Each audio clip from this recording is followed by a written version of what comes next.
Welcome to the game capture tutorial. Now, a lot of people I know use display capture to show whatever's available on their screen, but I'd rather use the game capture source. OBS themselves say this is the ideal way to do it, and I can see why they wouldn't put it in as a specific capture tool just there for nothing. So I have World of Warcraft running in the background, as you can see, and I'll do that. You can see it running there. And I'll go back to OBS. I will add. So always right click add. And that is game capture. I'll do game capture tutorial. I can actually type it now, even though I didn't uppercase that. And we'll do capture any full screen application. Now SLI or crossfire capture mode, if you have SLI or crossfire, this would have to be there. For scaling, we'll force any scaling you want to put here. So any resolution you want to force the scaling to. You can allow transparency. So if something is transparent on your source, you can get the background visible anyway. Limit the capture frame rate.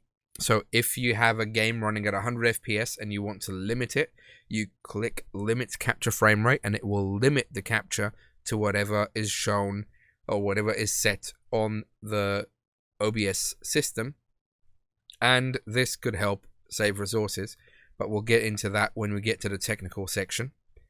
We have capture cursor. If there's a cursor, we leave that usually on, because if you have a mouse of hearing in game, you want that to be captured.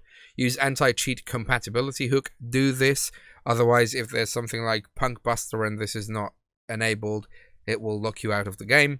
And capture third-party overlays. If you want to capture Steam, say for a frame rate count, you can do that. And the hook rate, we usually leave at normal. I've not played around with the hook rate, so we'll leave it at that. And the mode here, capture any full screen application, specific window, so we can choose any window we want here. Or capture foreground window with a hotkey, so you click and press a hotkey. Or capture any full screen application. Now when we press capture any full screen application, we have to click on the application itself to make it available, and then if we go back to OBS, you'll see that it's there. Now what's happened here? Because the game is at 1440p, it's larger than what our canvas is, which is 1920 by 1080. Two ways to go about this.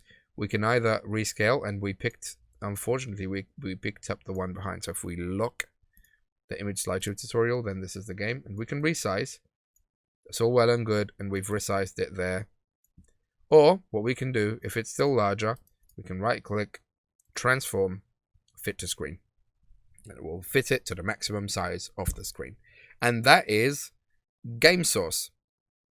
And that's pretty much how the game capture works. It's very simple. Make sure that if you're running OBS and it's the main window and you've not yet clicked on your game and it's not picked it up, just click the game window itself and the OBS hook will pick it up. And that was pretty much our game capture tutorial. If you've liked this video, don't forget to give it a thumbs up, and if you have any queries, please leave them in the comments or find me live on Twitch. In the next video, we'll be looking at window capture. So should we be using window capture or game capture for games? I'll say it right now, you should be using game capture for games, but window capture could be useful in other ways. Let's see you in the next one. Take care.